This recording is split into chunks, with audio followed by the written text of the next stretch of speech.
Welcome to This Explainer. Today, we're diving right into a genuinely fascinating and honestly kind of challenging philosophical perspective. We're looking at the very framework of human existence, specifically, why our suffering isn't just some unfortunate byproduct of life, but is actually actively necessary for our joy. I mean, really think about this for a second. Can you truly appreciate happiness if you've never been sad? It's basically the ultimate paradox of the human experience, right? If every single day was perfectly sunny, you'd eventually stop noticing the sun altogether. We are literally wired to recognize contrast. Without the deep valleys, the mountain peaks just wouldn't stand out. And that central question is going to guide everything we unpack today. No, let's be real with ourselves here. We all share this deeply human tendency of wanting the reward without the struggle. We want the heaven, we want the endless joy, but without experiencing a single ounce of pain. It's kind of like wanting a perfectly sculpted six-pack without doing a single crunch, or wanting to run a marathon without ever lacing up your shoes for a training run. Sounds absolutely amazing in theory, but as we're about to see, the architecture of our reality simply doesn't work that way. All right, let's get into section 1, the architecture of dualism. So let's break down this definition. Dualism is the recognition of the interconnectedness and interdependence of opposites. Basically, this means that positive and negative experiences aren't just random events that happen to us. They are completely integral to the human experience. They rely on each other. If you take away the challenges, the difficulties, and those negative contrasting experiences, the positive aspects of life would entirely lose their depth. We have to share this vocabulary to understand that opposites are actually partners in creating a meaningful life. Which brings us to section 2, heaven and hell. There is no heaven without hell. It's a heavy realization for sure. When you find yourself in the absolute depths of your own personal hell, whatever that happens to look like for you, it is incredibly hard to see any value in it. But this philosophy asks us to recognize that these excruciating lows are fundamentally required for the highest highs to even exist. If you contrast these two extremes, bliss and ideal circumstances on one side, suffering and anguish on the other, the source material makes a really striking point. The concept of heaven only gains its true significance in relation to its absolute opposite. If ideal circumstances were just our everyday baseline, they wouldn't be bliss, they would just be ordinary. So the crucial point here is that this contrast isn't just some side effect or an accident of the universe. It actively enriches our understanding. We appreciate moments of joy and contentment so much more profoundly precisely because they are contrasted with times of difficulty. The contrast itself is the very engine that drives our appreciation of both extremes.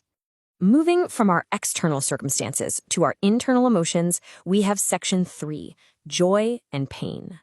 There is no joy without pain. Think about that.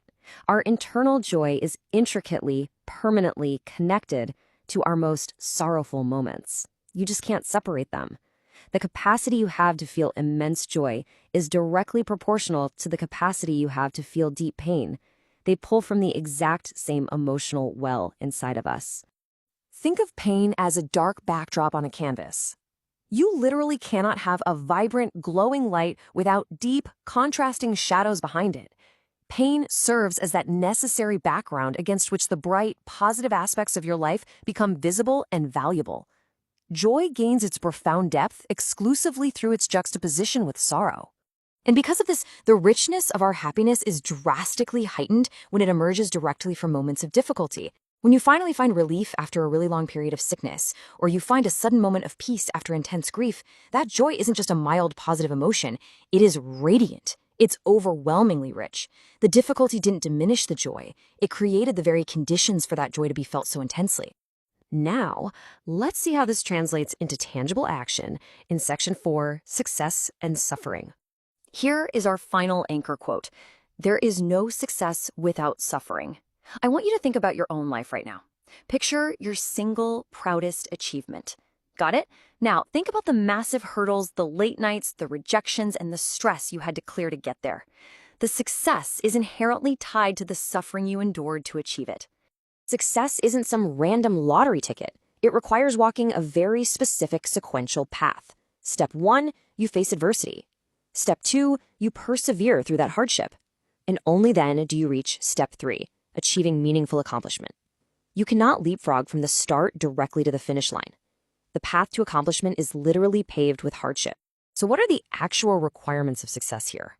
Well, it's enduring suffering, overcoming obstacles, hard work, perseverance, and resilience. The challenges and setbacks you encounter on your journey aren't stopping you from achieving your goals. They are the exact ingredients contributing to the necessary growth you need to be capable of meaningful accomplishment. You are actively being forged by the obstacles.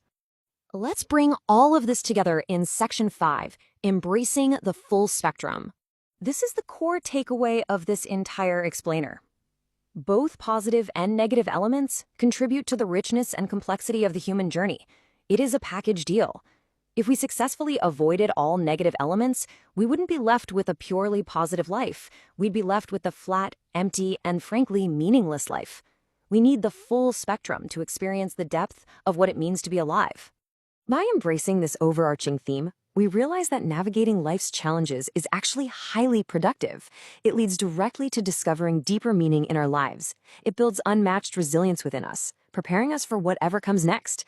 And most importantly, it continually enhances our appreciation for those quiet moments of joy, success, and contentment.